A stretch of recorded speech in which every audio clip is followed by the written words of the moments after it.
मेरे YouTube channel astro Naresh पर आपका स्वागत है। नमस्कार, मैं हूं नरेश कुमार। सबसे पहले उन दर्शकों का शुक्रिया जिन्होंने पेज को सब्सक्राइब किया है, पेज के वीडियोस को लाइक कर रहे हैं, शेयर कर रहे हैं और उसके ऊपर कमेंट देकर हमें अपनी राय भी दे रहे हैं।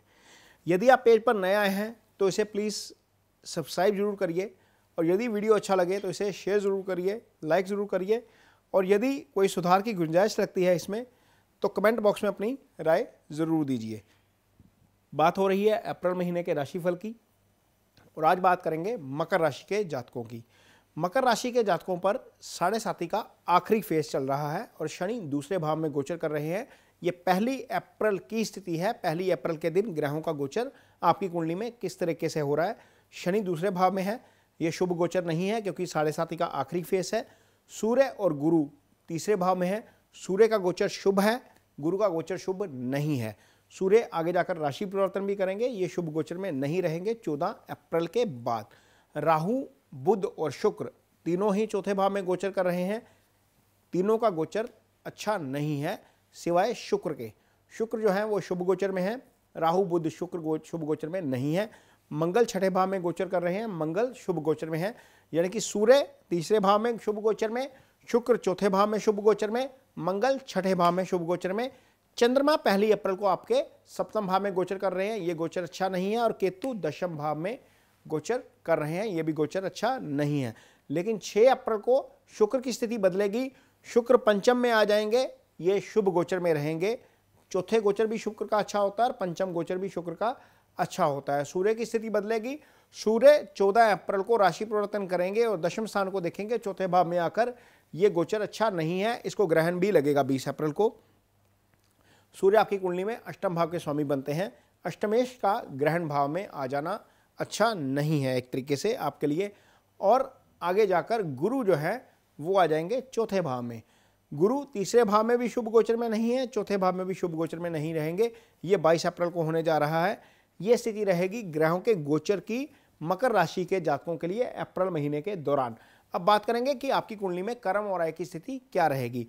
आपकी कुंडली में आय भाव का स्वामी बनते हैं मंगल और कर्म स्थान के स्वामी बनते हैं आपकी कुंडली में शुक्र। शुक्र चूंकि सीधी दृष्टि से अपने भाव को देख रहे हैं तो भाव को उन्होंने एक तरीके से प्रोटेक्ट किया है। हालांकि केतु और राहु के एक्सिस में है, केतु दशम भाव में है, शनि दूसरे भाव में है और शनि जो है कर्म स्थान से पंचम में, मंगल कर्म स्थान से 9वें में गोचर कर रहे हैं। ये स्थिति अच्छी नहीं है, लेकिन इसके बावजूद चूंकि गुरु की दृष्टि आय स्थान के ऊपर पड़ रही है तो मनी का फ्लो बना रहेगा। हालांकि थोड़ी सी बाधा आ सकती है, लेकिन इसके बावजूद मनी का फ्लो बना रहेगा क्योंकि इस भाव के स्वामी, आय भाव के स्वामी मंगल शुभ गोचर में है। गुरु की दृष्टि आय भाव के ऊपर पड़ रही है, उससे चीजें आपके लिए थोड़ी सी बैलेंस हो रही हैं।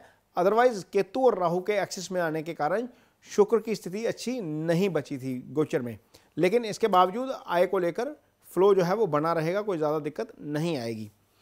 अब बात करेंगे आपकी कुंडली में पार्टनरशिप की, यानी कि आपके पार्टनर की, आपके लाइफ पार्टनर की, रिलेशनशिप की। सप्तम भाव इस समय वहाँ पर जो है वो चंद्रमा का गोचर हो रहा है। चंद्रमा इसी भाव के स्वामी हैं, पहली अप्रैल के दिन की मैं बात कर रहा हूँ।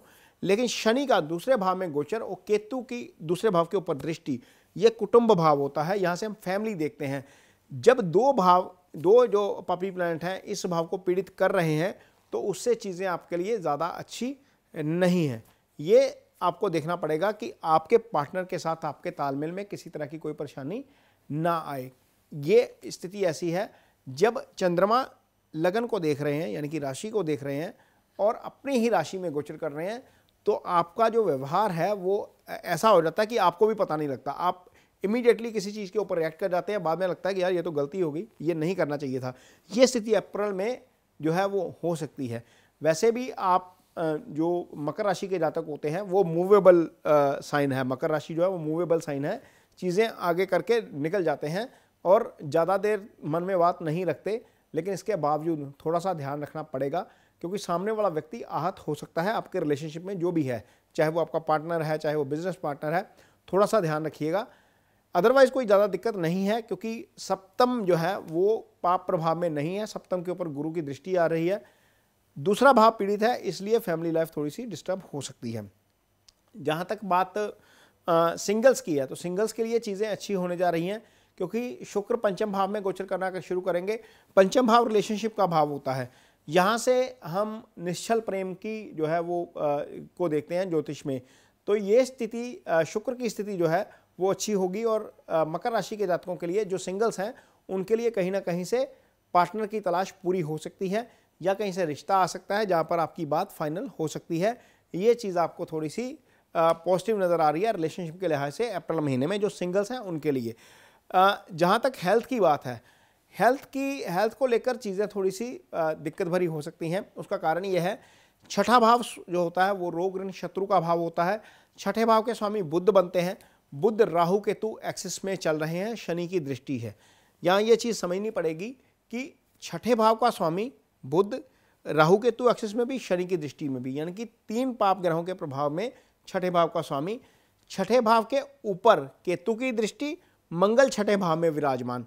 तो यहाँ पर चीज़ें क्या हो गई, छठा भाव भी पीड़ित हो गया 2 या 2 से ज़्यादा ग्रहों से, छठे भाव का मालिक भी पीड़ित हो गया 2 या 2 से ज़्यादा ग्रहों से। इसका मतलब यह है कि आप सीजनल जो डिजीज़ होती हैं उसकी चपेट में आसानी से आ सकते हैं। अप्रैल महीने में गर्मी की शुरुआत होती है, तो यहाँ पर चीज़ें आपको थोड़ा सा देखना पड़ेगा कि गर्मी की शुरुआत में जो प्रॉब्लम्स आती हैं, चाहे वो स्किन से रिलेटेड है, कई बार हम ईजिली ले लेते हैं कि ठंड तो चली गई, गर्मी आ गई, अब बाहर जाते हैं, पूल पे जाते हैं, नहाते हैं, ट्यूबवेल पे जाते हैं। तो थोड़ा सा ध्यान रखिएगा, ये चीज़ें आपको सीजनल डिजीज़ की चपेट में आप आ सकते हैं। इस चीज़ पे थोड़ा सा ध्यान रखने की ज़रूरत पड़ेगी। अष्टम भाव का स्वामी, जो मैं पहले भी बता रहा हूँ, सूर्य राहु के प्रभाव में है और 14 अप्रैल के बाद की स्थिति ये है कि राहु सूर्य को ग्रहण भी लगाएंगे और 20 अप्रैल को ये ग्रहण लगेगा। इसका मतलब यह है कि महीने के आखिरी दूसरा हाफ, यानी कि आखिरी जो 14-15 दिन होंगे, 14 को सूर्य राशि परिवर्तन करेंगे, उसके बाद ड्राइविंग थोड़ा सा स्लो करिएगा। मैं इसलिए बोल रहा हूँ क्योंकि शनि अष्टम को देख रहे हैं, सूर्य जो इस भाव के स्वामी हैं वो राहु केतु के एक्सिस में भी आ जाएंगे, शनि के प्रभाव में भी आ जाएंगे। तो यहाँ पर दुर्घटना का योग बन रहा है, लिहाजा ड्राइविंग स्लो करने की ज़रूरत है। जहाँ तक बात स्टूडेंट्स की है, स्टूडेंट्स के लिए समय अच्छा आएगा आगे जाकर। गुरु फिलहाल शुभ गोचर में नहीं है, लेकिन जब केंद्र में आ जाएंगे, चंद्रमा से केंद्र में आ जाएंगे, तो थोड़ा सा आपका मन पढ़ाई की तरफ जो है वो लगना शुरू हो सकता है। क्योंकि चंद्रमा जब गुरु जब चंद्रमा के केंद्र में आ जाएंगे तो गजकेसरी योग की फॉर्मेशन हो जाएगी। हालांकि शुभ गोचर नहीं है, लेकिन एक तरीके से आपके लिए तीसरे भाव के मुकाबले थोड़ी सी बेटर स्थिति हो जाएगी। तो यहाँ पर चीज़ें स्टूडेंट्स के लिए अच्छी होने जा रही हैं अप्रैल महीने में, 22 अप्रैल के बाद। तो ये वीडियो आपको कैसा लगा, इसके ऊपर कमेंट बॉक्स में अपनी राय ज़रूर दीजिए। यदि ये जो वीडियो अच्छा लगा है तो पेज को सब्सक्राइब ज़रूर करिए। इसके साथ ही मुझे दीजिए इजाज़त। नमस्कार।